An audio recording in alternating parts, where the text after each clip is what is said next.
Does the prohibition about eating meats offered to idols apply today? This is the question that we seek to answer today on the question and answer edition of Walking Through the Bible. Of His word, the glory of His cross. There are two passages under consideration when dealing with this topic.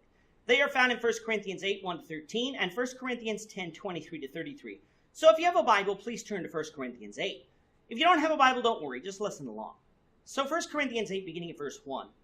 Now concerning things offered to idols, we know that we all have knowledge. Knowledge puffs up, but love edifies. And if anyone thinks that he knows anything, he knows nothing, yet as he ought to know. But if anyone loves God, this one is known by him. Therefore, concerning the eating of things offered to idols, we know that an idol is nothing in the world, and that there is no other God but one. For even if there are so-called gods, whether in heaven or on earth, as there are many gods and many lords, yet for us there is one God, the Father, of whom are all things, and we for him, and one Lord Jesus Christ, through whom are all things, and through whom we live. However, there is not in everyone that knowledge. For some with consciousness of the idol, until now eat it as a thing offered to an idol, and their conscience, being weak, is defiled. But food does not commend us to God, for neither if we eat are we the better, nor if we do not eat are we the worse. But beware lest somehow this liberty of yours becomes a stumbling block to those who are weak. For if anyone sees you who have knowledge eating in an idol's temple, will not the conscience of him who is weak be emboldened to eat those things offered to idols? And because of your knowledge, shall the weak brother perish for whom Christ died? But when you thus sin against the brethren and wound their weak conscience, you sin against Christ. Therefore, if food makes my brother to stumble, I will never again eat meat, lest I make my brother to stumble. Next, let's turn to 1 Corinthians 10 and read 23-33. All things are lawful for me, but not all things are helpful. All things are lawful for me, but not all things edify. Let no one seek his own, but each one the other's well-being.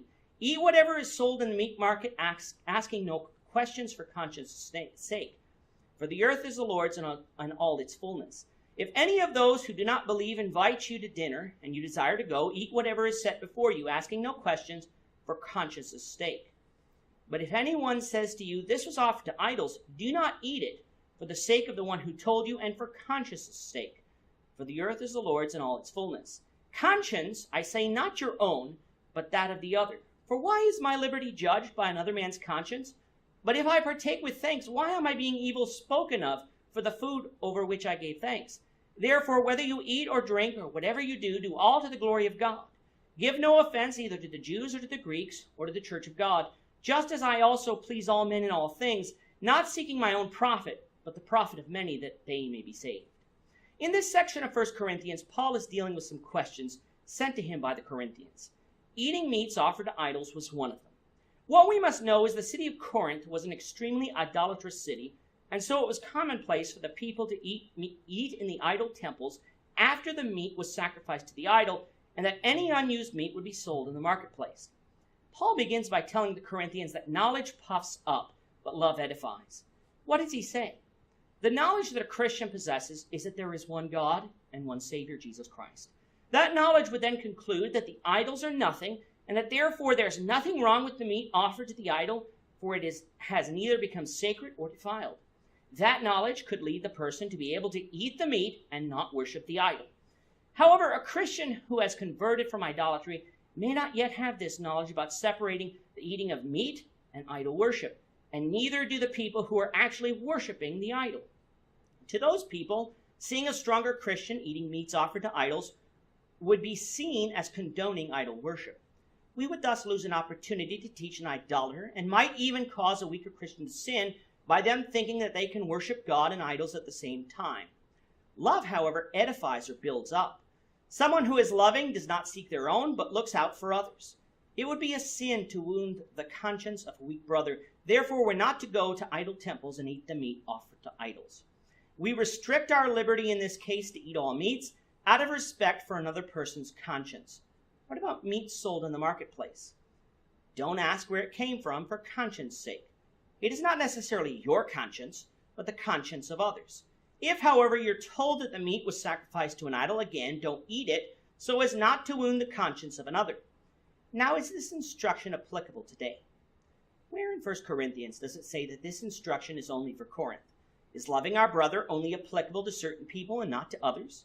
Jesus told us that we're to always love our neighbor, and part of loving our neighbor is to consider others above ourselves.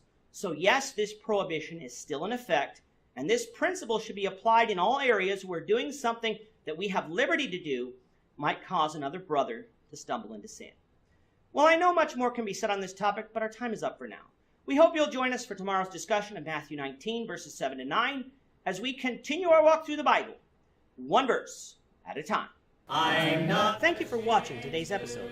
We hope that you found it edifying and ask that you not only subscribe to our channel and podcast, but that you like and share this episode among your friends, so that the saving gospel of Jesus Christ can go out to the whole world.